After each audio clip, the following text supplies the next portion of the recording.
following discussion is not necessarily the views of all involved. The goal is to start open and honest discussion in the Christian worldview. Like all things, weigh what you hear with what you know and join us in our pursuit for the truth. Enjoy the podcast.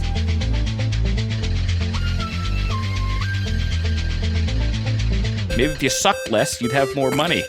And it's like, how is this about Jesus? Why is God's name Howard? Howard be thy name. What's the weirdest theological question a youth has ever asked? How do tigers mate? Perpendicular.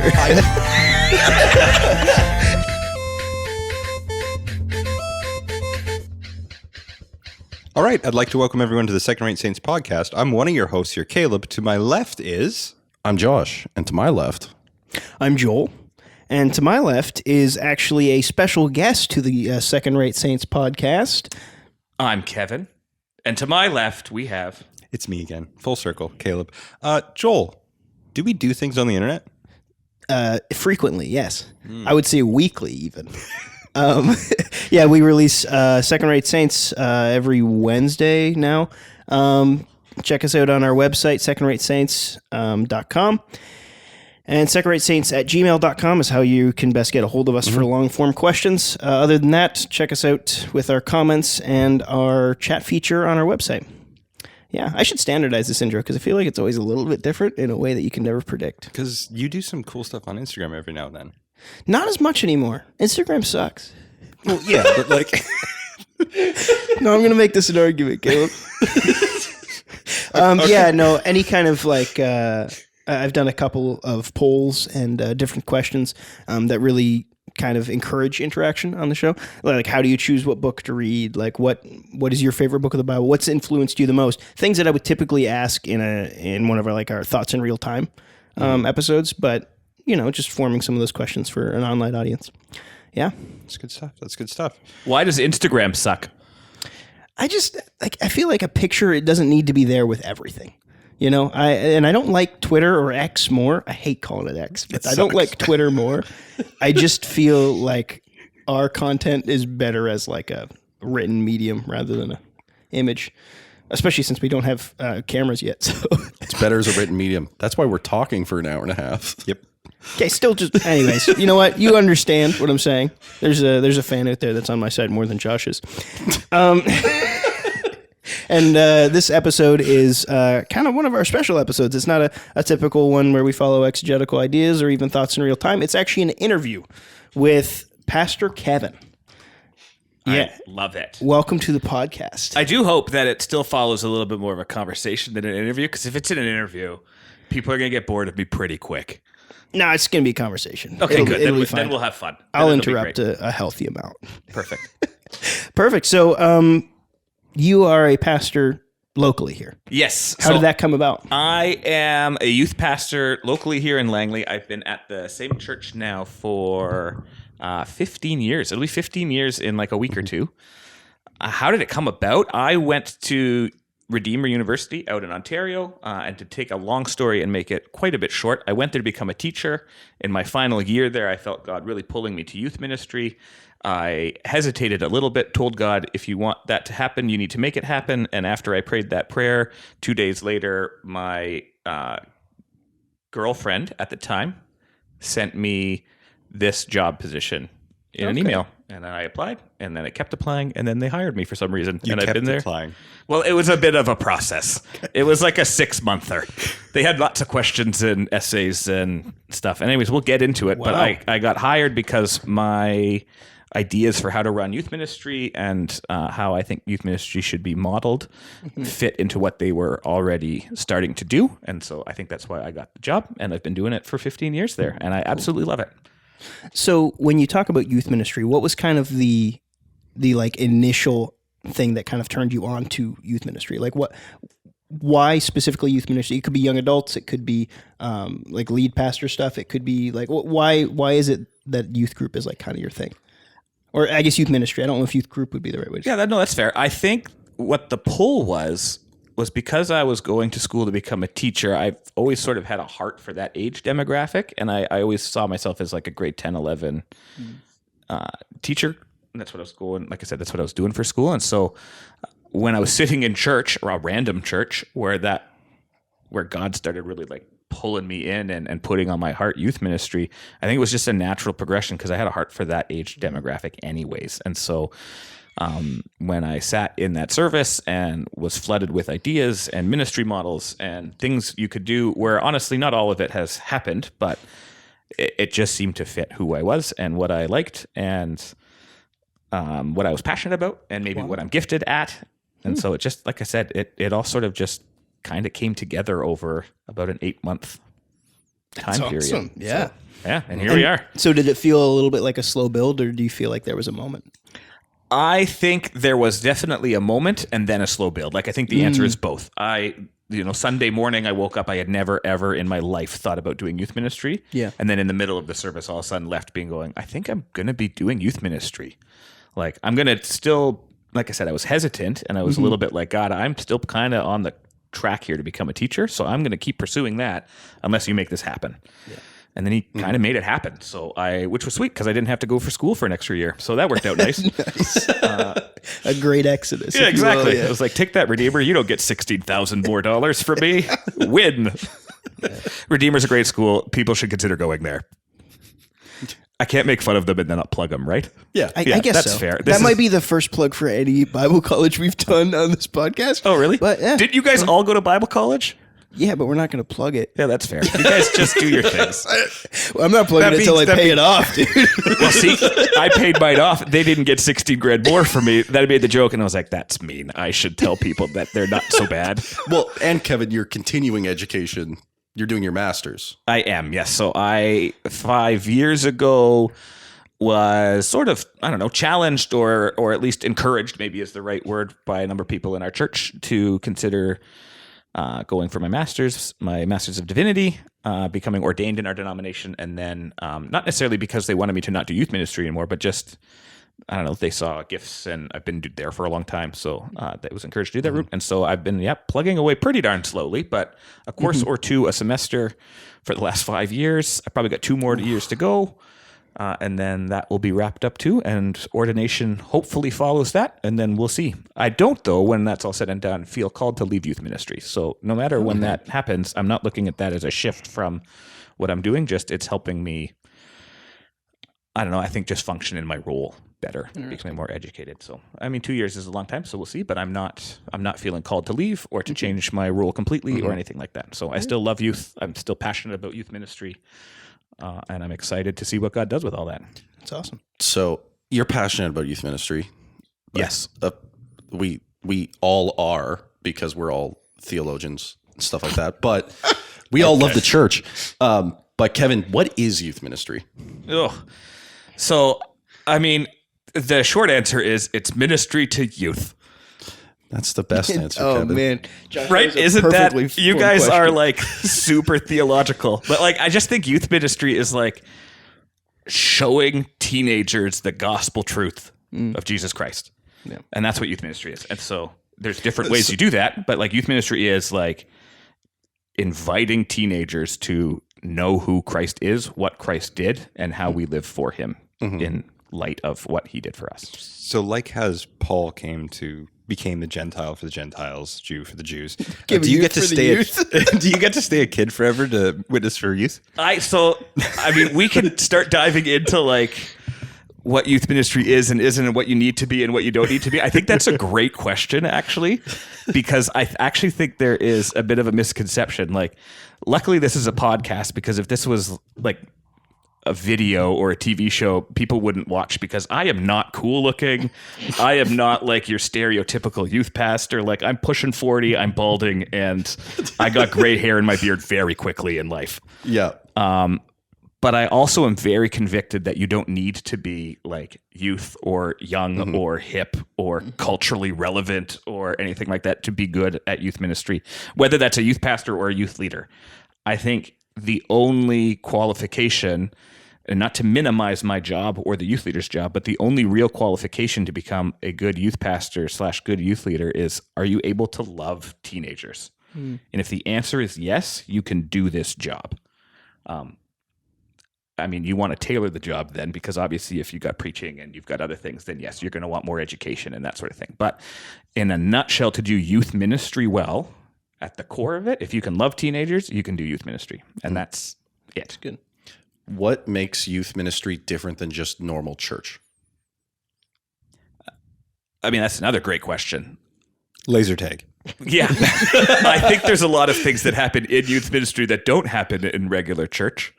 Yeah. I've never seen seniors fight over an oil-stained tire and try to pull it across a field before. Although that would be fun. Do you want to explain that game? At one the youth audience? camp, we divided the teenagers into 4 teams, and each team lined up to make a box. And then we randomly called out one youth from each team to run into the center of the square that they had made and grab a giant tire, like an inner tube, which we had covered in canola oil. And the first 2 rounds was awesome. And they had to grab the tube and drag it back to their team. And so you've got 4 different people dragging the tube in 4 different directions. And it was awesome the whole time. But the first round or 2 went really, really well. But every time we added more oil to it, it just got so dangerous. And by the end, I think there was 3 concussions. We were doing it in like 38-degree heat. So there was a couple people puking off to the side. I was in grade 12, so I was like at my last year of youth in the ministry when we did that. And like I had eaten food all day. I got like hypoglycemic at the end of it. Like I had I almost fainted. Like it was an event, but it's also one of the best memories in youth ministry. I suppose we should point out Kevin is Josh's pastor. Yes, that's right. Yeah, Josh, they work in the same church. Josh was not even. How old? You were probably in grade 5 or 6 when I showed up. Because you came in 2008. Yeah. So I would have been 11. Yeah. And so he entered youth in grade 8 at our church, and I actually had the privilege of mentoring Josh for the 5 years he was in youth ministry, and then we've been hanging out ever since. Yeah. So he's been youth leading for like 8 years now. And now we're co-workers. And now you're a colleague of mine. Yeah. He's much smarter than I am. And he does great work at our church. That gets into actually a great thing that I want to talk about. But before, that's one of the only questions that I thought of before we came here. I'm like, I gotta ask that. But there's a secondary thing. What's the most wild youth game you've ever been a part of? I mean, that tire game was up there. The tire one is up there because we have vowed never to do that again because so many people. The nurse got hurt. youth leader said we can never do it again. Yeah, and I mean she's right. We shouldn't. I mean, I ate a whole bar of soap one time. Yeah, we've done. So, and I mean, we'll get into it. Was that a youth event, or did you just do that at a youth event? Then I went to youth. No, I'm kidding. No, it was. I was told it was non-toxic. That wasn't true. Oh, that's not ideal. Yeah, I was burnt bubbles for like 3 days. And here I was thinking you were doing it preemptively, so then you could swear a lot. Yeah, that's well, that's what it was, I think. No, we were doing one of those youth games where it's like you got to wear down the soap the fastest, and they just give you a bucket of water and a piece of soap. And I knew there was 5 other people behind me that wouldn't be willing to go to the lengths I did. So, so I ate the soap, and I was like, "It's gone, isn't it?" And that was that. Dove or Irish Spring? I think it was Irish Spring. I mean, it tasted like Irish Spring. Neither are ideal. No, I don't think it was non-toxic. So whatever the toxic one is, that's what. Because I remember not being able to taste the milkshakes from camp for the rest of the camp because I had actual chemical burns inside my mouth. And I went to one of the pastors and I was like, "Hey, should I go to the hospital?" And they said, Are you in severe pain? I said it's like a 4 to 10, and they're like, yeah, you're fine. Couldn't taste anything. Anyways, I mean, I haven't made any youth eat soap before, so that's well, good. you should try. You should get a non-toxic though. We do. We do. Actually, we just did this at youth camp this year. We've got this like wheel that they spin, and then we had made youth spin it 3 times, and whatever 3 ingredients they got, we put it in a blender and made them drink that. So we've done stuff like that before. Yeah, the Wheel of Doom. The Wheel of Doom, we call it. I ordered from Tim Hortons a couple dozen Boston cream donuts, but I specially ordered them and told them not to put cream inside. And then I filled them myself with a few liters, and we put like tomato paste and plum sauce and tuna, mayo, ranch. Man, you love youth. Oh yeah, That it is was a fun. great idea. And then you take a little banana pudding and you put that on the little hole that you used to fill it so it looks like a real donut. Mm-hmm. And there were some pretty angry teenagers that day. So awesome. yeah, those are a few of the little things. But we don't do a ton of crazy. I think the craziest one that I can recall, and it's not the event itself's not that nuts. We did like an Amazing Race style thing around Langley. And so they had some places they had to run to or walk to. And I don't know, there's 6 or 7 challenges they needed to do at the stations. I found out at the end of the event that a few of the teenage girls hitchhiked between stations.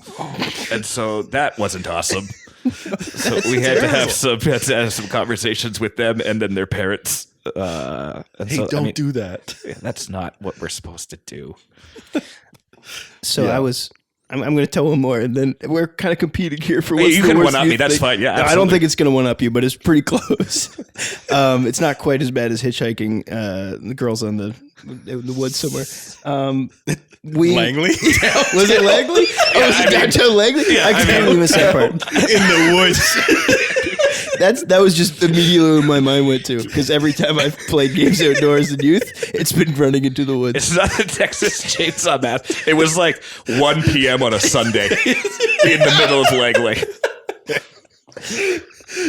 Okay, we went up a little bit farther north to do like a cabin retreat. You were also across the country. No, I wasn't. Oh, this was in okay. Vancouver. Yeah. Oh. So we were up north a little bit, and we had rented this cabin, and we took probably something like 25, 30 youth out, and we decided to do zombie game outdoors in the dark. And it was kind of in the middle of the woods. I think it was a ski lodge or something like that. And we got everyone to put glow sticks around their neck so you could see people. Anyways, the kids got too scared within about 8 minutes, and we had to all go back inside because the leaders were too enthusiastic and yelling like zombies through the woods at these little kids. Not great. Probably should have delegated a little bit better. That's awesome. Anyways, it turned out to be a miracle because the Boy Scout camp 2 lots down was ransacked by a bear in the middle of the night. The same night that we were running in the woods. So yeah, the Lord works in mysterious ways. That's so funny. Even in fear. Anyways, so my question that when Josh was talking, It's a quick transition.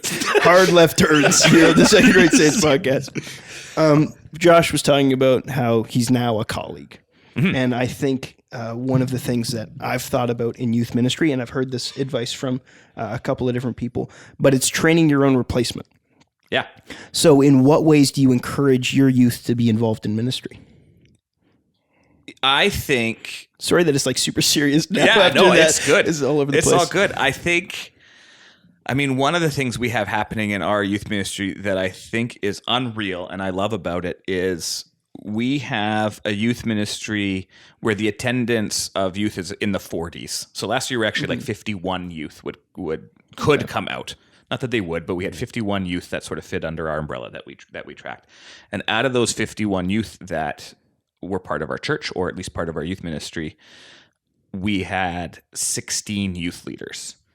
And so the ratio is quite good. It's like 1 to 3 and a bit from a youth leader to youth ratio there. And I think that's fairly uncommon. I know there's a lot of churches that you can get youth leaders for sure, but to have 16 in a church that I would say is medium sized is pretty unreal. And so if you're talking about training your replacement, I'm not sure if I'm training for my replacement, but I am training up leaders to be disciples, to be mentors of teenagers. So out of I'd have to do this in my head, and I might be wrong by a number, by 1 or 2, but out of the 16 youth leaders we have right now, I believe 12 or 13 of them have been youth in our church and have gone through this ministry model since I've been there. And so the other 3 are longtime youth leaders who have been doing it for as long as I've been there or close to it, or have joined our church coming from the outside. So that would be something we do. So, and it's not just youth ministry that we're training these youth leaders to do, of course, but a lot of them do love youth ministry. They loved what they do. And then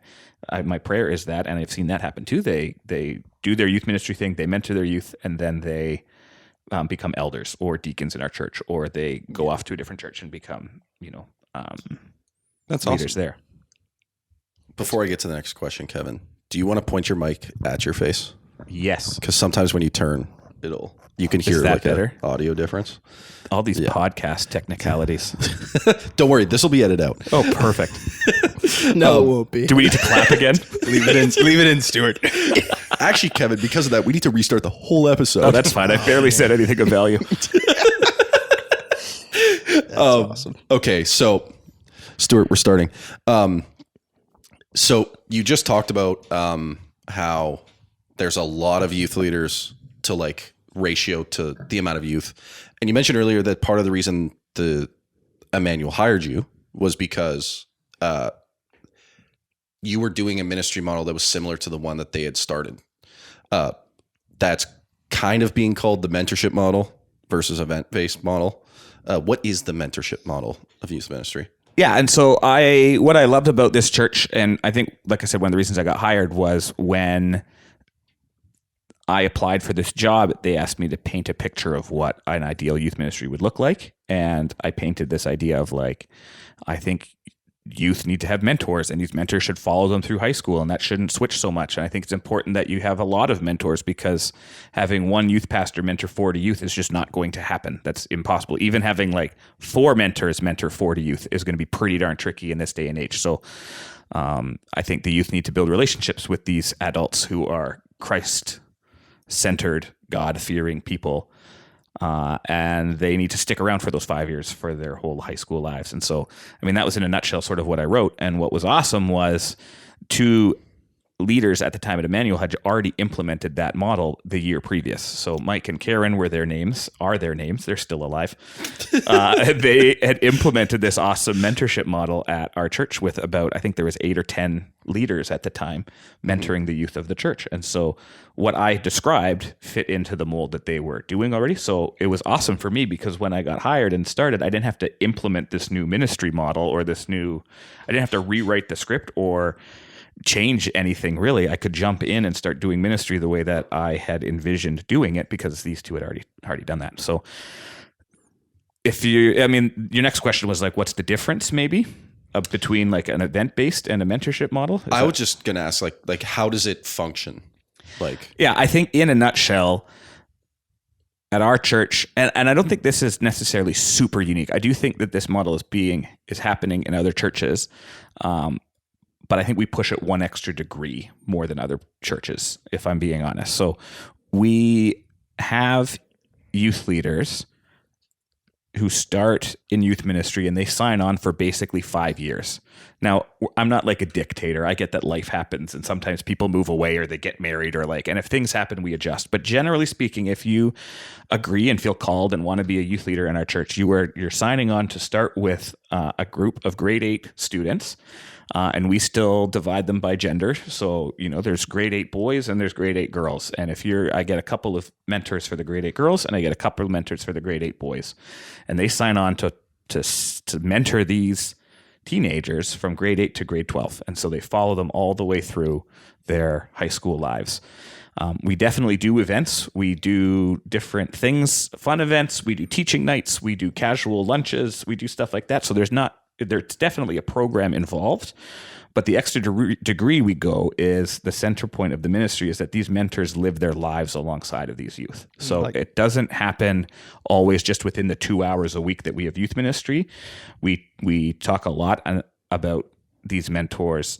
If you need to do homework, your youth need to do homework. So go to Starbucks, pull one of your youth there and do homework there. You need to get groceries, grab a youth, go do groceries with the youth. You need to walk your dog, grab a youth who has a dog, go walk your dog together. That's cool. Like do life together and model for these youth what it means to be a Christ follower in the day-to-day, in the everyday of your life. And that pushes the boundaries of what church is and the body of Christ is, not just meeting 2 hours a week, but meeting regularly. And I believe it paints a better picture of what Christ called us to do as disciples in this world. So that would be the extra degree that I think we go. So in a mentor-mentee relationship, I maybe my opinion on this has flopped back and forth in the last couple of years, but do you put more responsibility on the mentor or the mentee to facilitate that relationship? Because at the same time, you can't have an adult that tracks down a kid and like, hey, let's hang out sometime. Yeah. Right? Like that seems like the difficulty. So what do you do in your ministry to make sure that the mentee actually wants to be involved in this this mentorship relationship? Again, that's a great question. I do think in the regular rhythm of life, like if I'm I'm a 38-year-old man, if I want to be mentored, I want to go ask someone to mentor me. Like, I'm not going to like just have some rando come up to me like, I'll be your mentor. Follow me.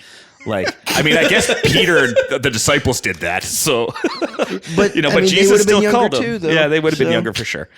But I do think that's generally how that goes. I do think what's nice about youth ministry is like grade 8 kids aren't thinking about that so much. I don't think.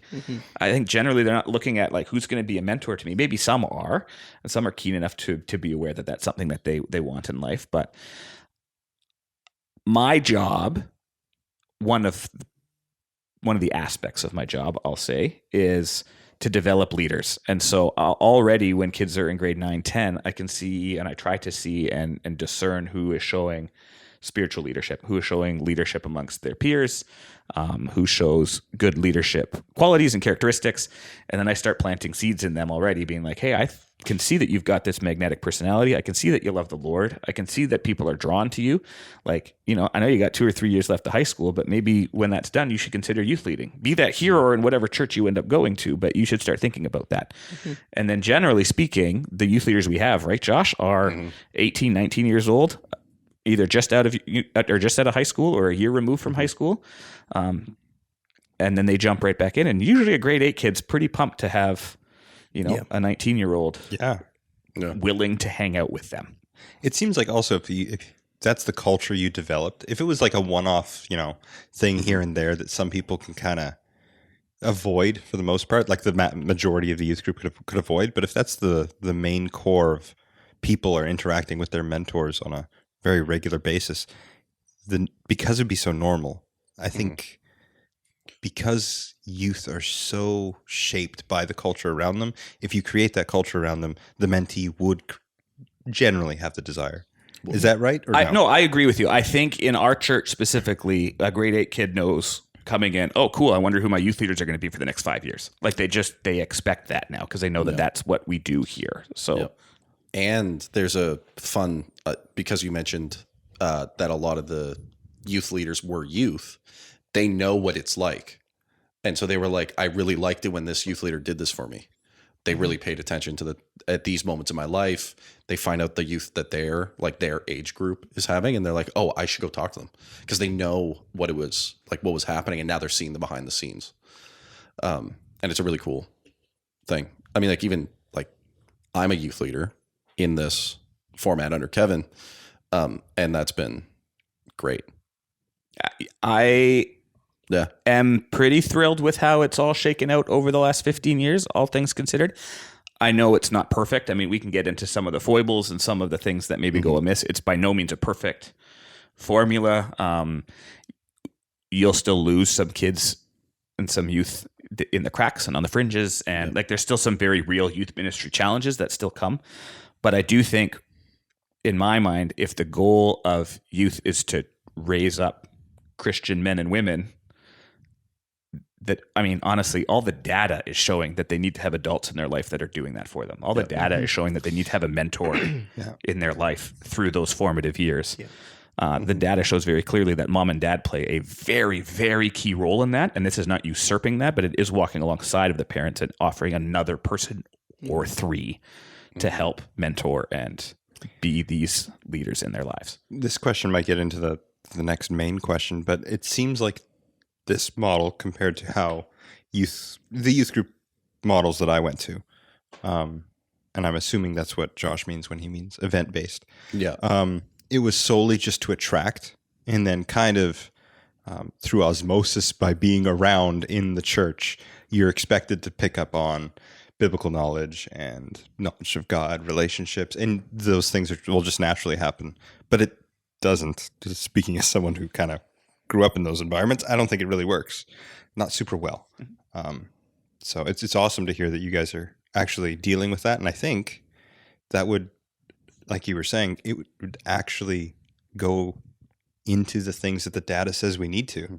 Well, With a hemorrhaging church and all of those problems. And absolutely. I mean, there's lots of hemorrhaging faith is a good one. Renegotiating faith is another one. Like there's lots of data out there about the 20 somethings who leave the church and what went wrong and why did they leave. And I mean, one of, and there's not just one, but one of the key factors is for those who stayed in the church is, I had these awesome mentors who helped point me to Christ throughout my formative high school years, and I'm still here. And so it's not like a secret formula, but it is one that is, I think, hard sometimes to start.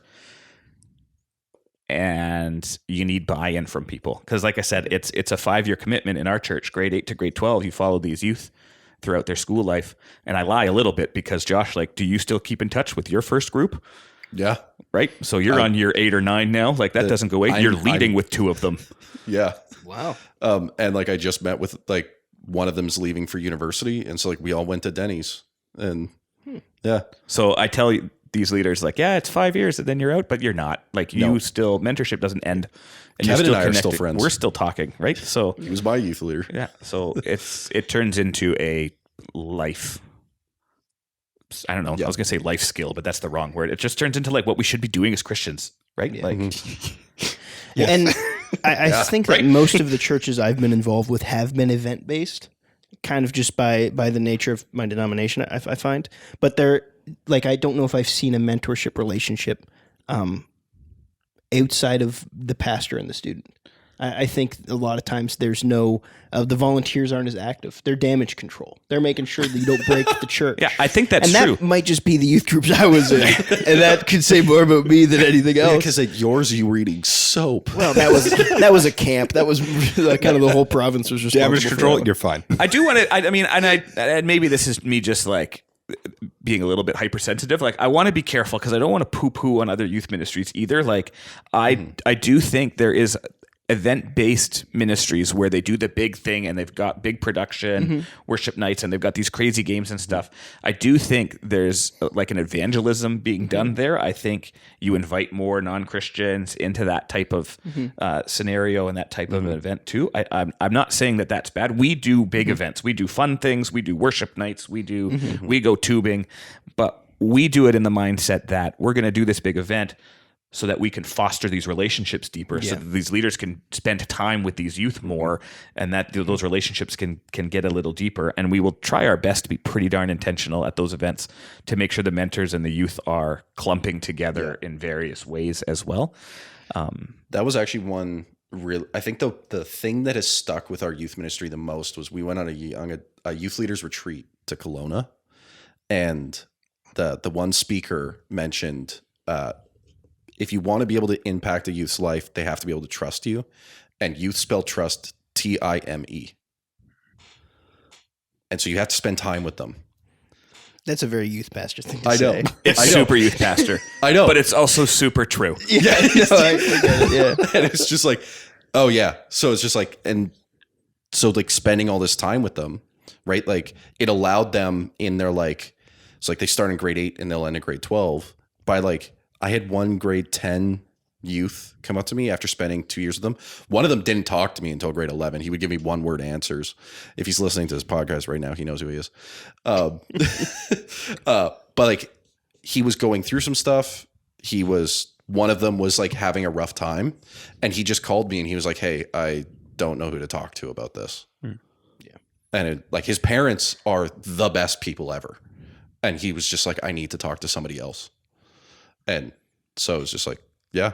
And I mean, I don't need to go into stories, and all youth ministries have these stories too. So again, we're not isolated here, but the amount of times that some youth goes to their youth leader because they are suffering from, some mental health, crisis, or I mean, we've had kids with self-harm, we've had kids with severe depression, we've had kids with addictions, we've had, and the youth leader has often been the person that they go to. Because they foster that relationship, because they spend that time with those youth at an early age. By the time grade 10, 11 hits, all of a sudden there's this trusted person in their life that they feel like they can go to. I think if you're not spending that time with them, it becomes the youth pastor, like you said, it becomes that one person. And that could work in a church with 12. It worked for me. I'll be honest with you. Absolutely. Yeah. And it can. And I think it can work. But if you've got a ministry of 40 youth it'll work for 6 or 8 or 12 of them, but it's probably not going to work for all 40 of them, right? Because that's not enough. There's just not enough hours in a day for a youth pastor to build that deep connection with 40 teenagers, right? Which is why they make big events where they can all be there, so he can maximize the time with most that he can, and it becomes. And I think the spread out mentorship also helps avoid what I've coined the cult of personality. Where it's because the youth pastor is cool. It's because he's doing all of this stuff. Like I've been around churches where as soon as that youth pastor leaves, nobody wants to come to the church anymore because they weren't connected to the church.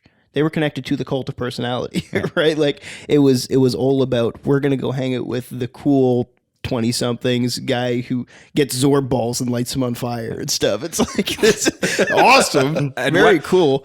And again, I think that's spot on. And I think one of the things we're trying to avoid in our youth ministry is just that. I am not cool.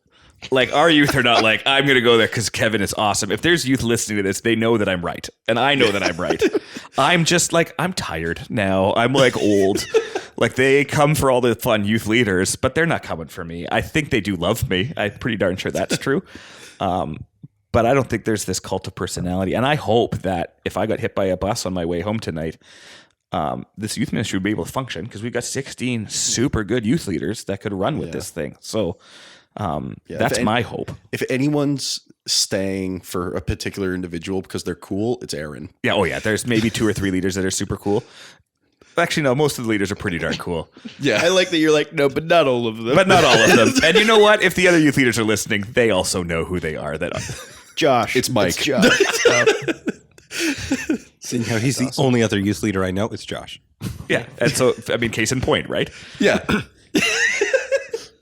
Yeah. That's why I'm running. That's why I'm mentoring half the male youth right now. No. I mean, it's Joel, you have a thought? I do, yeah. So let's do a little bit of let's play along at home a little bit. I like this. Okay, so Big games guy. Yeah, there we go. If you've got somebody that is a pastor right now in their local church and they're trying to start a youth group, this doesn't apply to anyone in particular. No, And you're not revealing your hand here at all. No, it was actually a conversation I had with some youth at a camp just a month and a half ago, I believe. And he was a pastor's son, and he goes, "I'm really trying to start a youth group. My town has 500 people in it, right? Like, and I don't know how to still be a youth and run a youth group, or how to get a youth pastor to like help out or whatever. It's like a real small church thing. What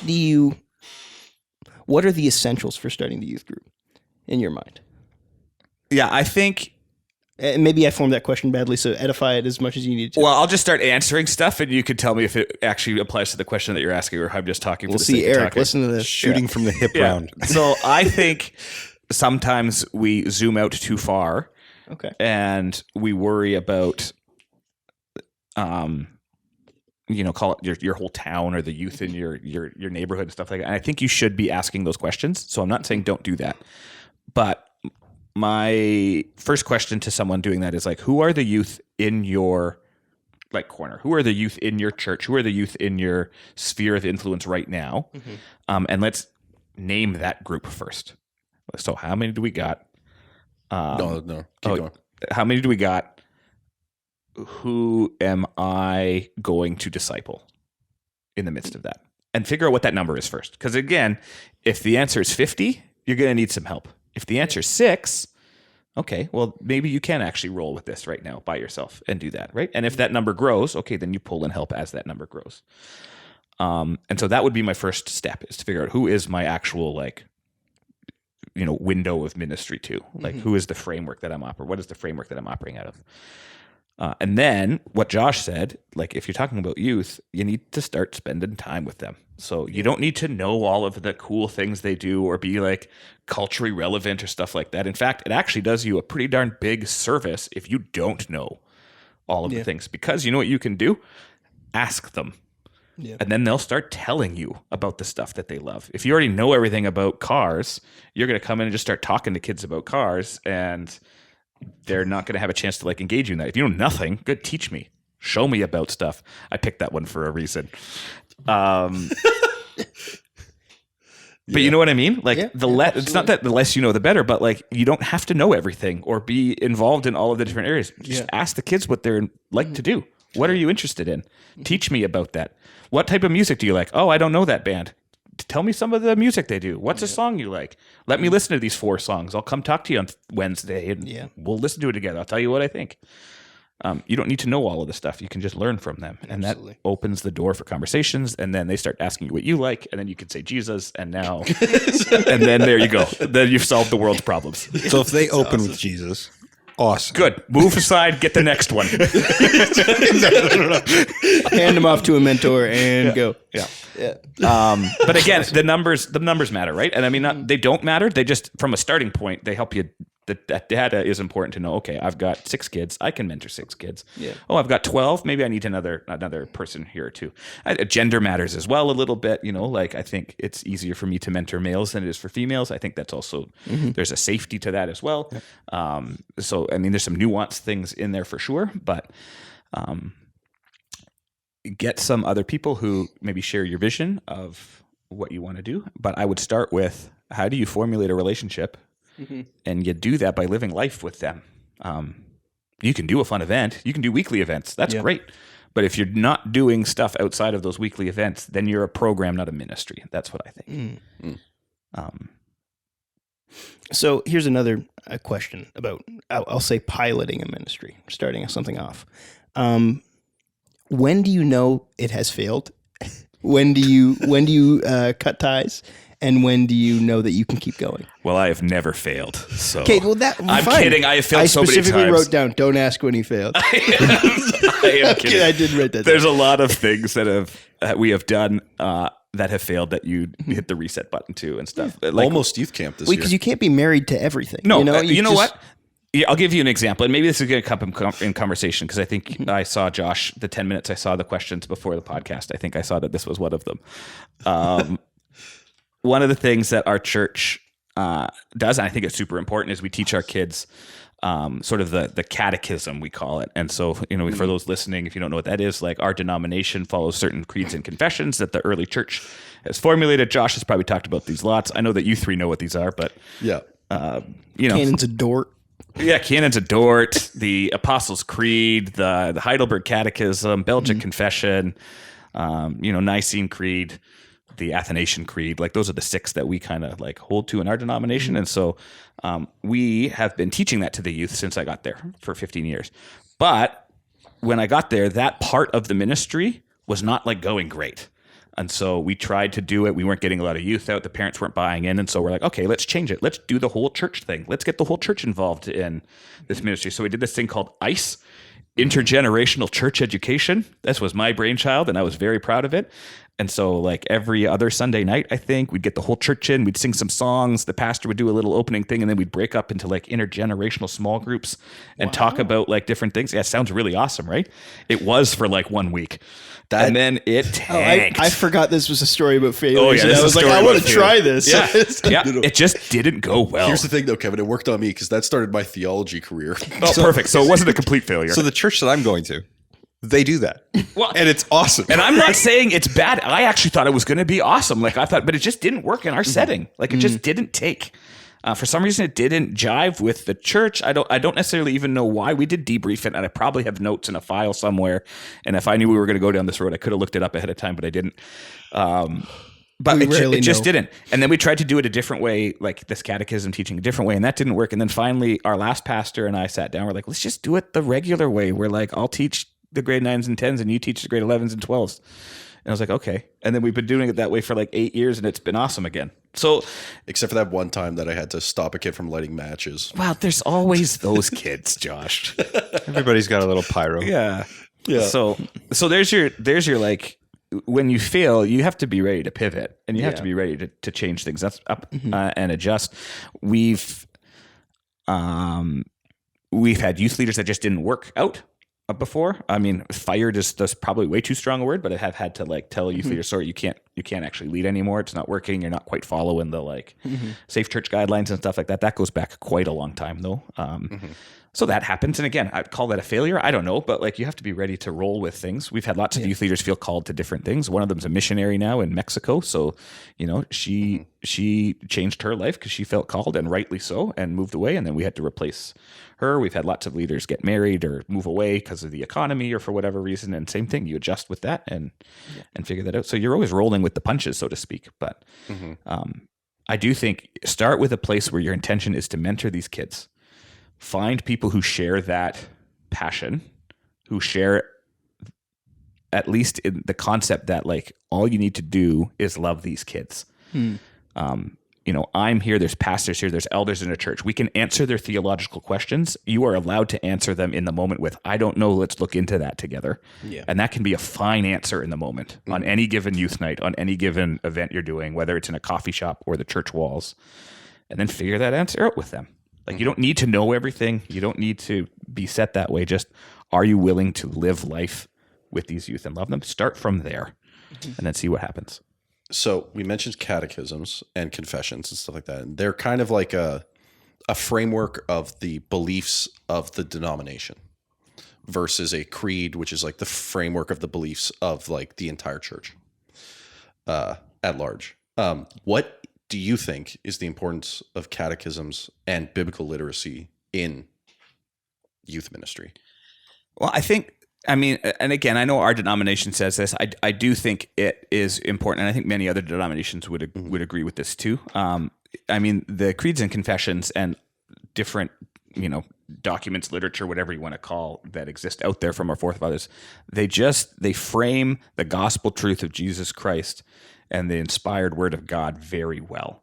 And so using those to point you to God and point you to Scripture and the doctrine and the theology that you find in it is just a way that you're pointing people to the Word of God, pointing people to Jesus. And so if the ultimate goal of youth ministry is to make Christ loving, following disciples, using things like catechism, using things like creeds and confessions to help point them to the Word of God, to help point them to Jesus, is helpful for sure. Well, and I think one of the things at least with teenagers, but I think it applies to everybody, to be honest with you, is people feel and think things that they don't know how to say, right? And I think theologically too, people believe things that they don't know how to phrase that, right? Like people will believe, Trinity is actually maybe the go-to example. It's like, yeah, I get it, but how do I properly talk about it?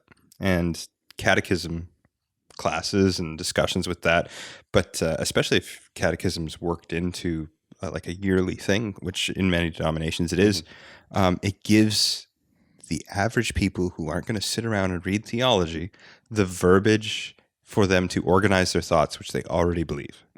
And I think it's super important because once they have the verbiage, not only can they explain it and relate it to one another, it means they can explain it to people who don't believe it. That's really good. And youth throughout time, humanity throughout time has been asking the same questions over and over again. We don't need to rewrite the questions. We don't need to rewrite the answers. Like I said, our denomination follows those creeds and confessions. All of the questions that people generally ask about theology, about God, are found there. And so we can use that as a framework to then, as a springboard to jump off into these discussions. I even think I find that youth want to know more about theology than people think they do. Sorry, you look like you want to say something, so I'm going to jump over to you, Caleb. What's the weirdest question, like theological question, a youth has ever asked you? How do tigers mate? Can I? Perpendicular. They thought that tigers were asexual. And then they got very mad when they learned that they were lied to at a young age. Why? And it was done in the context of the theology of how God reveals himself, general and special revelation to the world, and how his created order. Anyways, that's how it springboarded all the way to there. But yeah, when we talked about, I don't know, how God called us to be fruitful and multiply, like the cultural mandate to care for the earth and to go forth. And someone said, "Oh, is that why like mammals and all these animals like they have babies and blah blah blah?" Anyways, and that's how he's And then he said, "Wait a except minute." for tigers. Yeah, And he's you're like, hold on. he's like, "You said mammals all like have babies, but what about tigers?" I was like, "What do you mean? What about tigers?" And this guy was in grade 12. Yeah, he was like pretty old. Yeah, like he had to ask the question 3 times because I wasn't sure what he was asking. Yeah. Oh man. So that was maybe your answer. The best answer I got to one, because I led Heidelberg Catechism once, like for like half a year, and I was explaining the Trinity to a bunch of grade 8, grade 9s, and one of them was just like, "Oh!" Like halfway through, as we were on to the next topic, I get it now. It's like 3-in-1 toothpaste. It's like, no, but yes. That'll amazing. do for now. Well, I mean, I think it's an opportunity as youth pastors to walk through some of the largest misconceptions about life, and that's not just like on like a spiritual level as well. I know there was one experience I had during my first internship that there was at the end of youth group we said, "Does anyone have any prayer requests?" And the kid goes, "Yeah, can we do grace?" And I'm like, "Great. What do you mean?" He goes, "The one we do at Thanksgiving." This guy's asking us to pray for his food, and he thinks he's requesting that's the prayer that we do. And I'm like, I've never thought about it like that. Like, I've never thought about prayer requests in that setting. So you just like, you kind of just got to walk through kids with like through situations like that and realize that not everyone, has all the answers yet. There's And- Joel over there praying for the harvest. Yeah, I don't know. In the winter. You know what? I don't even remember if we actually did it because it was like, yeah. Anyways, That's so good. you come across some of those things, or like, "The Lord is my shepherd; I shall not want." Why wouldn't you want the Lord as your shepherd? It's like, oh, okay, so you misunderstand the verbiage and like this kind of stuff, right? But that's So- such a good question It's for a an grade 9 excellent kid, right? question. Like that makes so much sense that they would ask that. Yeah. It is just this opportunity to be like, "Oh, okay, well, let's dig into this again." Because Yeah. Yeah. fair point. Yes. That's not what it's saying, though. Right? Why is God's name Howard? Howard be thy name. Again, fair, stupid question. I had a friend that figured out dinosaurs last year. Like, what do you mean figured out? Like that thing? His pastor had told him that they, hid whale bones to confuse us. No. I don't know. He had run into a bad apologetic. Well, here's the thing. A lot of youth pastors now are becoming just impromptu apologists because there's so much, theological content just floating around the internet. And some of it is like random Nation of Islam stuff that we can't. Oh, are you Colton right now? Yeah, like Colton. That one time he brought up Nation of Islam, and I won't let him forget it. Anyways, Except like, If you now's run a into good this- time to bring up Nation of Islam Yeah. as a byword. there's no worse time to learn bad theology than when you're first forming your theology, because then it just becomes this weird baseline you got to get rid of. Well, I mean, just recently I saw a short. Joe Rogan's the most listened to podcast, right? Yeah. And it was him ranting about how the New Testament was made up by Constantine, obviously, and everyone agrees. And then it just moves on. And you scroll through your Instagram reels, and that is so like, I don't know of anyone who holds that opinion. Bart Ehrman will say that just like, is that his name? No. Not Bart Ehrman. Bart, He might say that in his public books because he has a different opinion in his academic books. Okay, from his then we are public talking books. about the same person. Yeah. Anyways, bad apologies. Anyway, but like stuff like that, youth will go through that and they'll go like, "Oh, why?" And sometimes parents aren't equipped to answer those questions. Yeah, and I think that's an area too that, I mean, if you're talking about growth areas for our church, like we have such awesome parents in our church. We really, really do.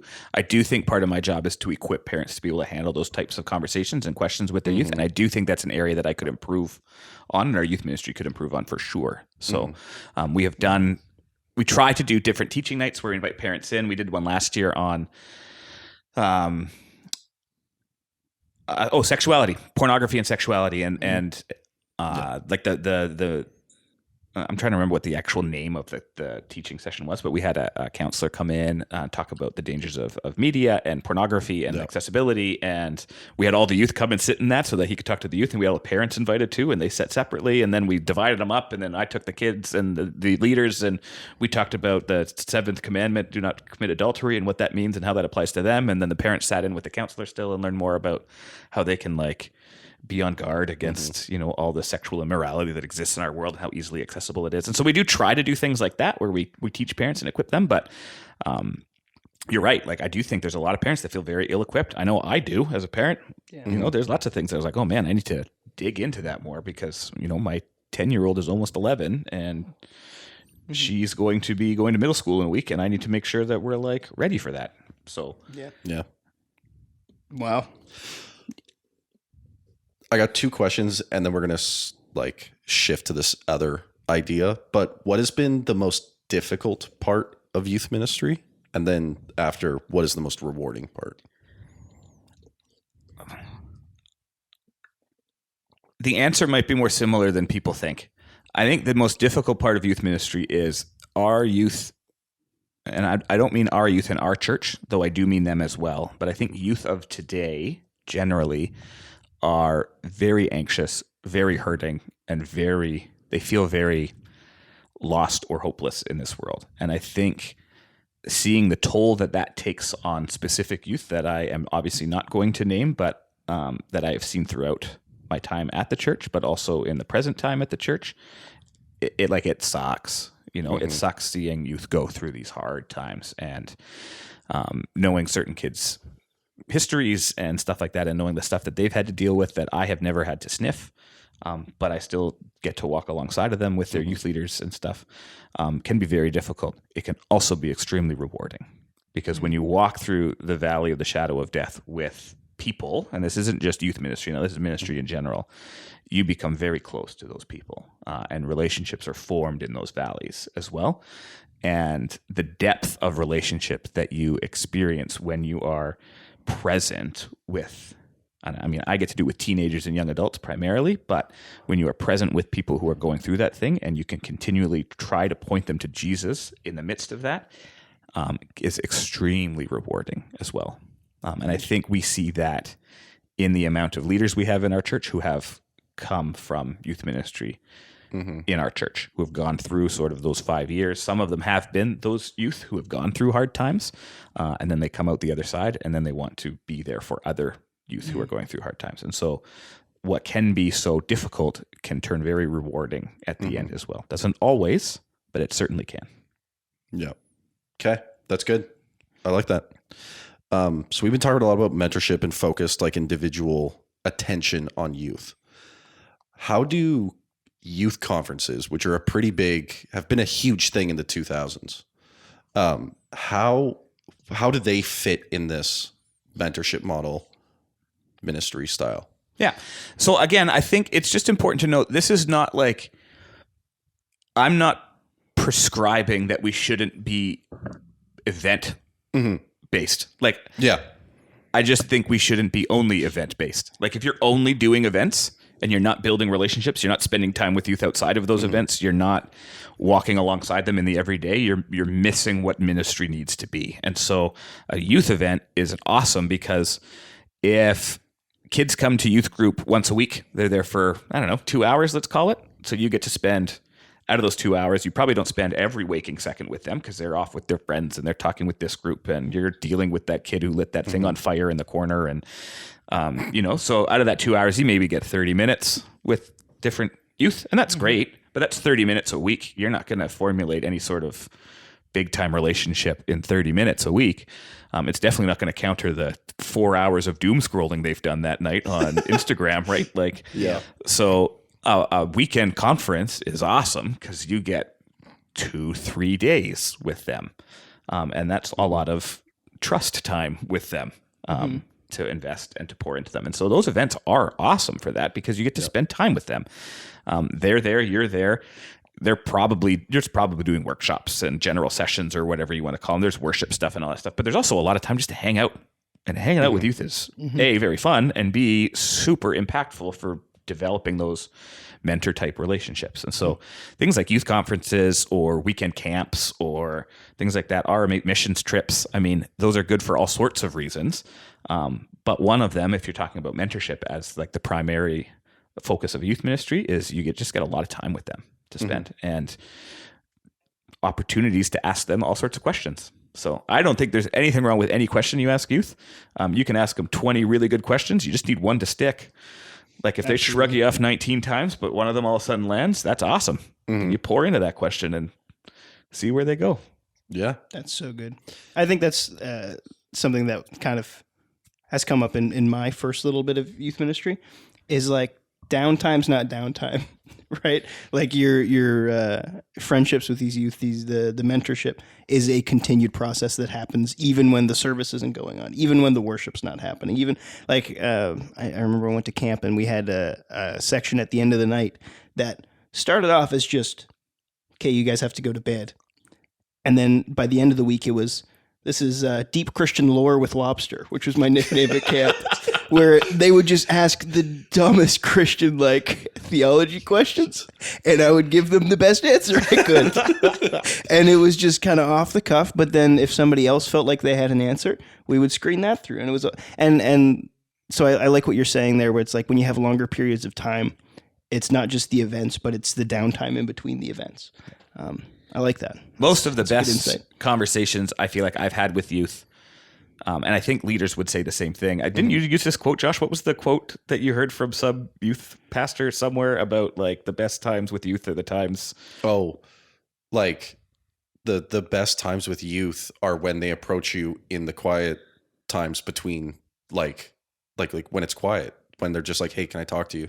Yeah. Or like, you know, like you play the dodgeball or you have the big worship night or you have the discussion of group, right? But then it's just like when they call you or when they stop you in like the hall at church and they're like, hey, I had this idea. I don't know what I want to talk to somebody about this. Yeah. And totally.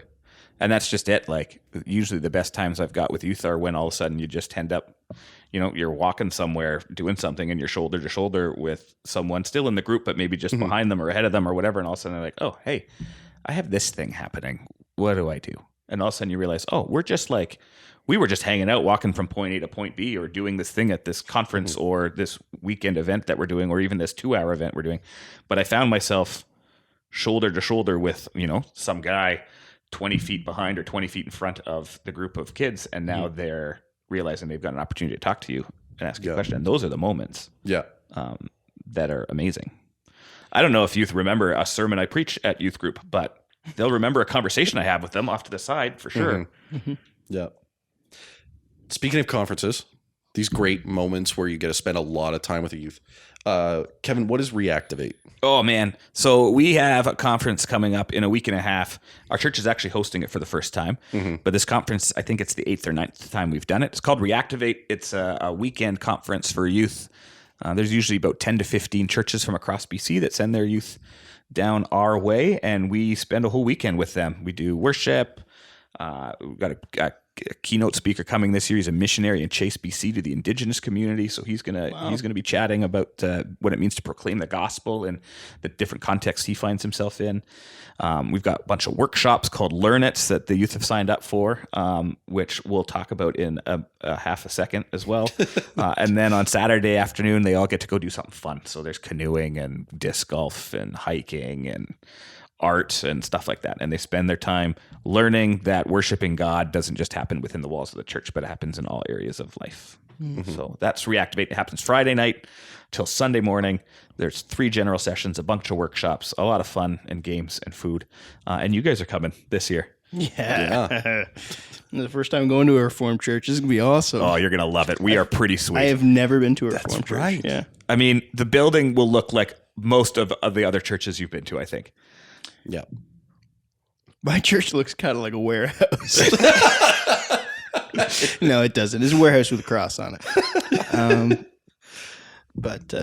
Yeah, it'll be fun. So these guys are doing a workshop on engaging media well. And so how do we, as Christians engage the world of media properly. This is when I feel like we're going to get a comment on YouTube that's goes like, why are you getting these guys to talk about media? They don't know what they're doing. We're from the kingdom of media. Because they asked. That's why they're coming. Yep. Do it. Oh man, They you say- spilled the beans. Okay, well let's get to a very serious question about media then. Top 3 franchises, X. like X-Men. No, like Twitter. He's talking movie. Oh, you want franchises. movie franchises? Media. I mean, Marvel's pretty darn big right now, isn't it? Does that count big. as a franchise? I don't mean objective. I mean like a subjective opinion of what you believe the best franchise. Do you think Marvel's one of the best franchises? I've pretty much been handing over my money to Marvel whenever they put a movie out, and I have never even read any of their comics before. So they've pretty much. They got you, man. Oh, they got me. Yeah. It's because me and the other pastor, Chris, who was the last interviewer, just constantly talk about it. And so he just gets this passive lore. He's secondhand loring. Actually, the other reason, the one reason is they're fun movies, and I get that that's true. The big reason is making this actually apply to what we're talking about, because it's super true, is a bunch of youth really loved Marvel movies, and they wanted to go watch them. So I said, yeah, I'll come with you. And so we started watching Marvel movies 15 years ago, 12 years ago maybe. And there's a bunch of youth that I just watch Marvel movies with now because that's what they want to do, because that's what living life with youth is like. That is awesome. They're not youth anymore. Nope, now they're Josh. We're talking about Josh again. Oh man. Yeah, he is one of probably 6 or 7 youth that I've gone to Marvel movies with over the years. Because there was one event where it was like 4 youth, 2 of their dads, and then the pastor, Kevin, and I, and 2 other youth leaders went to watch a movie. Yeah, and we hung out at Boston Pizza beforehand. Yeah. It was pretty sweet. That was a good night. Yeah. Okay, so with our time remaining, Wait, Just you the said, one. Do I just talk about Marvel? I don't know. Other franchises? I don't know. And are we talking like movies or You know what? like... I'm starting to think this wasn't a good question. Yeah, I mean, again, I'm not that cool, remember? Oh, that's fair. But we can both agree the Lacanius trilogy sucks. Anyways, next question.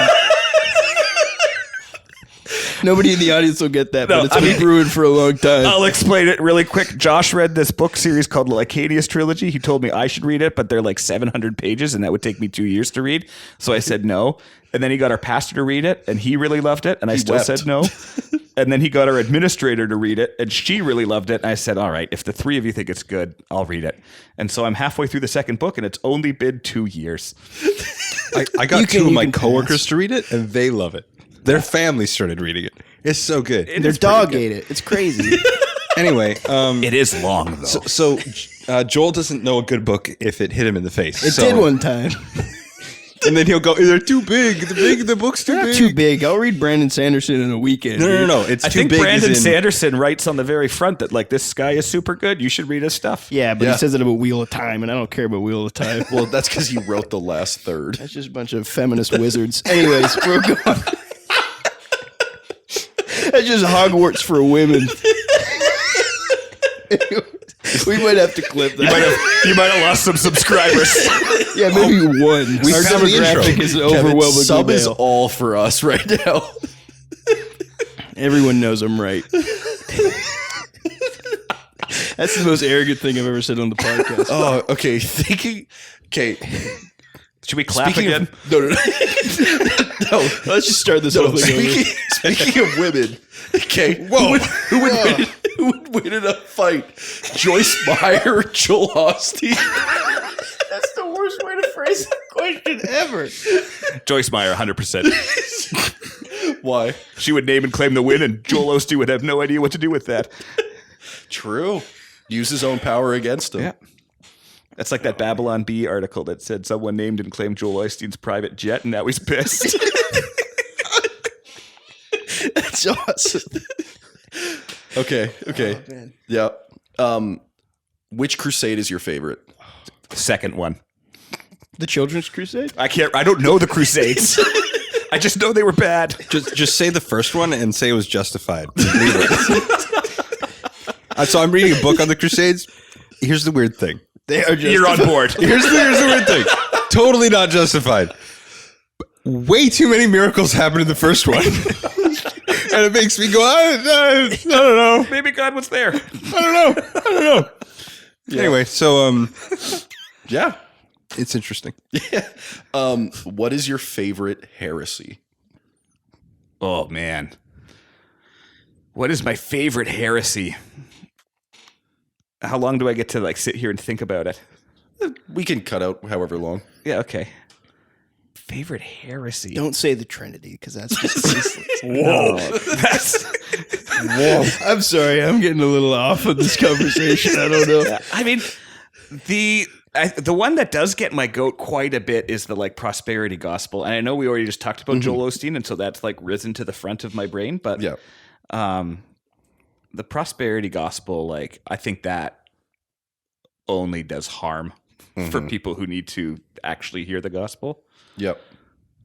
Especially because like we've done missions trips to Mexico and stuff like that, and my heart breaks for some of these people who are living in poverty, and then they get preached to like, oh, it's just because you suck. Maybe if you sucked less, you'd have more money. And it's like, how is this about Jesus? You know what I mean? Like it's just like so offensive. It drives me bonkers. I've never heard a phrase like that, but yeah. But that's what it is, right? Yeah. Like that's the prosperity gospel. It's costly grace. What I've heard someone say once is, well, all the apostles, well, save for John, died horrible ways. Man, if they just had enough faith. It's true. It's true. If John had faith, or if Peter had faith like me, well, he wouldn't die. Whoa. Oh, yeah. That actually reminds me. I went to this conference on missions, like overseas missions. I can't remember what it was. It was in Connecticut. I can't remember what the name of the conference was, but it was like 2 weeks long, and they had speakers come from all over the place. Whoa. And the one I attended with a bunch of students. The one guy's actually a pastor friend of mine, Dave. He was there as well, and there was about 8 of us listening. And this one guy came and spoke about missions and his stance. He called it, oh man, I can't remember, divine conversation or inspired conversation or something like that. But his whole point was that people will go to heaven if they don't reject Jesus, and they can't reject Jesus if you never tell them about it. So Has that he read sucked. Romans? Yeah, right? So I just remember sitting in an hour-long session about this guy just like drilling us about like, don't tell people about Jesus and they can't reject him. So that's what we should do at these, like when we go to missions overseas and stuff. And I remember my friend Dave, like I said, who's a pastor friend of mine now, out in Surrey, he like pulled all 8 of us to the side afterwards and be like, hey, I think we all know this, but we do not believe that. I remember that being quite shocking in my like. I like the idea that guy's a quote unquote missionary, and yet his job is specifically not doing his job. So his divine conversation is to talk about anything else but Jesus. No. I have another theory about this. He doesn't want competition.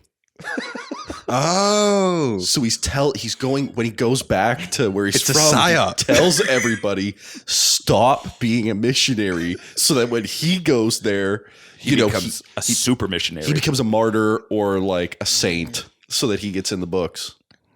So I mean that heresy kind of sucks too. Yeah, There's probably worse ones, but those 2 pop into mind. yeah, that's good. Okay. What is your least favorite mainline Protestant denomination, and why is it the United Church? These last 4 questions were all Stewarts. Oh man, do I have to answer that one? I feel like it answers itself. Only a yes or no. Oh man, that's good. I mean, this is your like youth pastor answer. We're all brothers and sisters in Christ, except for the United Church. No, that's not true. No, we all got problems. We all got problems. And Yeah. we definitely all got I feel like I should just mute my mic for this conversation. No, I want to hear what you have to say, Joel. On the United, you want to hear what I have to say with the United Church? You got 5 minutes.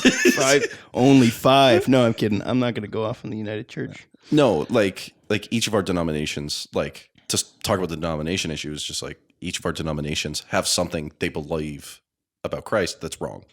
That's yes, Josh, but what?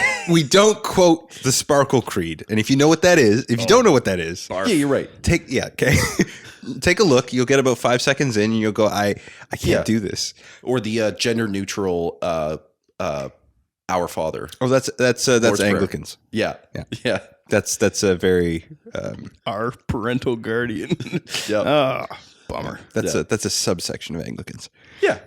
I found a great book called Mother God the other day. When you say great, It was a used bookstore, so I didn't feel like I was contributing to it. So I bought it for $4. And it's a hardcover, and Isn't that the book that somebody snuck into my desk at when we were in dorms? no, that's Live Your Best Life Now. No, there's that, and I think there's a book called Mother God. Is there Mother God as Yeah. well? Well, I also have a copy of it if you need it, If I need in case you another. run into kindling for yourself. I don't know. I got an important question. Are you touching Lego plants? Yeah, Josh, can No, you those are explain real. your decor? Yeah, so Lego has this brand of Lego for adults. It's not for adults. It is called the like the floral collection, or whatever. And so like they make it look, it's like a pot and a plant. This one's an orchid, but they make it look the most like a plant they can. I mean, I thought it was a real plant for a long time until you started bending the leaf. Yeah, and so like even if you look inside of it, there's like little brown pieces that replace like the bark mulch. Guys, this conversation has just spiraled. This is what happens when you get a youth pastor to come to your podcast. I like it. This is kind of my vision for the podcast all the time, but nobody wants to do it. Here's the thing. If we actually want to talk about the United Church, we'll get canceled. By who? Well, you know. Oh, the United Church won't listen to us anymore? They never did. John Wesley's just dying. In the Joel. sense he's already dead. What? I got no more questions. Do you got any more questions for Kevin? Any more questions for Kevin? Oh, looks like Caleb does. He's Which miming. Sorry, this is the question that I wanted to ask every guest that we had at the beginning, and then this is not the beginning. Which book of the Bible? Not which book of the Bible is your favorite. Which book of the Bible has affected your thinking the most? I think at different points in my life, there's probably a different answer. I think I took a course on Genesis that was pretty formative for me on just like the character of God and the narrative of Scripture and the story of Scripture that we find ourselves in currently. I think that was a pretty darn good course on Genesis. So that one's up there. We are doing a preaching series through Romans right now, and Romans is, I mean, beyond deep. And so that one has been very formative, really painting a picture of grace and I mean, we talked about the creeds and confessions. The Heidelberg Catechism is divided into 3 sections. It starts with our sin and misery, and people hate that because why are we talking about how like sinful we are and depraved we are? But it's because you don't know grace until you know what you're saved from. And so I think Romans paints that picture quite beautifully. It covers the sins that we commit and the darkness of this world uncomfortably accurately before it points us to Jesus and shows us the beauty of God's grace and God's sovereignty and this, like I said, the story of Scripture again and how this was His plan all along and what Jesus came and did and how we our identities are rooted in who He has called us to be, not what we try to do or what we try to accomplish, which I think is so countercultural to this day and age. So Romans is up there right now, but again, that's pretty darn present. I always grew up. I was never much of a reader as a kid, so like I liked the little guys. First Thessalonians was always good. There's a bunch of verses in Thessalonians that I love. My favorite verse is still rejoice always, give thanks in all circumstances, pray without ceasing. I think I mixed up the order. For this is the will of God for your life, because I just love that picture. I think a lot of times in my life, but also now I hear testimonies of youth and stuff. People are always concerned that they might not be doing what God's will is for their life. Which school do I have to go to, this one or that one? And the answer is no. Yes, like doesn't matter. Pick one, but live this way. This is what God calls you to do. Like this is the will of God for your life. So I think it simplified life for me at a younger age, which I appreciated. Anyways, there's some answers. That's cool. Is that good? I like it. Yeah. That verse is also such an easy verse to pull out of your pocket. Like, just memorize it, and then when every conversation when somebody's like, I don't know what the Lord's calling me to. Be thankful. That. Go rejoice. Pray lots. Yeah. And then go do whatever you want. I mean, that's not what that's not, am I misreading that one? That seems like a youth pastor translation. Is that bad theology? You guys are the experts. If we're the experts, man, we're Says in a the hard one guy spot. who's almost got a master in divinity. Yeah, some good it's doing me. I'm kidding. It's doing great things. I've always thought the name Master of Divinity sounded really cool, but I don't think it translates to what you do. You know, the Master of the Divine. That seems a little. Speaking of wizards, Yeah, there you go. It's one of the first conversations I ever had with Josh. Was he said he was a diviner. Yeah, you remember that? Hang on. And you said I'm a diviner, and I said diviner. I barely know her. Anyways. That was a bad conversation. I never had that conversation. You absolutely did. It was in the commuter lounge, dude. Anyways, we'll talk about that more later. I think we should talk about it right now. Josh, why did you think you were a diviner? I didn't say that. I think he just knew the answer to something, and I asked why, and he said he was a diviner. I mean, Josh is brilliant. Well, it goes into the everyone is semi-omniscient idea. Oh, okay. You know a little bit of Yeah, everything. If you're a Socratic philosopher, that's the answer. Yeah. I'm not. Anyways. So Socrates had this idea that all knowledge was in every human brain, but you just had to remember it. Yeah, no, okay. Anyway, I was explaining that for the audience. Because See, that seems like a counterintuitive thing to explain, hey? yeah, no, a little bit meta than that. I didn't explain it to them. I reminded them. They already knew. The fact of this thing is that everybody already knows it, so explaining it's redundant. you know what's funny? They're going to see the end of how long this podcast is, and they'll be reminded when it ends that, oh, that's right, it came to an end. This doesn't make any sense. Okay. Joel, This is why people need good mentors in their lives to Yeah. guide them forward. We can't end a good thing. It's so hard to end a good thing. it is. Joel, Which do we is wanna- why this podcast is going to be real easy to get. No. Thank you, Kevin, for coming on the podcast. It was absolutely my pleasure. Thanks for inviting me. I think that we got some good takes on youth ministry. I think we got some weird takes on the United Church. And I think, I'll be interested to see what kind of response we get from this episode. If there's anyone that has any questions, comments, or concerns regarding the topics we've covered, or if you believe there was a question we should have asked Kevin, be sure to shoot us an email at secondratesaints@gmail.com or check out our website at secondratesaints.com. And if you'd like to keep following what we're doing, check out our Instagram, our Twitter, our Threads, our Rumble.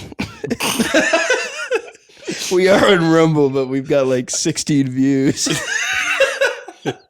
So if this reaches you, And if I may, if you are out there listening and have questions like Joel's first question off the top or towards the top, where you are trying to start a youth ministry or you find yourself in youth ministry and you don't know where to go or how to get things rolling, please feel free to reach out to the Second Rate Saints and they will contact me and hopefully we can connect and I will happily have a conversation with you about I'm what youth so ministry glad you offered means. that because I was going to say that and I'm like, I'm not going to give this guy a side hustle. Getting him open to the. Anyways. Side hustle away. Hustle away. Perfect. Yeah, we can forward emails here at Second Rate Saints. That's one of our many things we can do.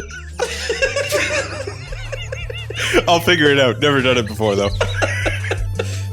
Oh, man, just end the podcast.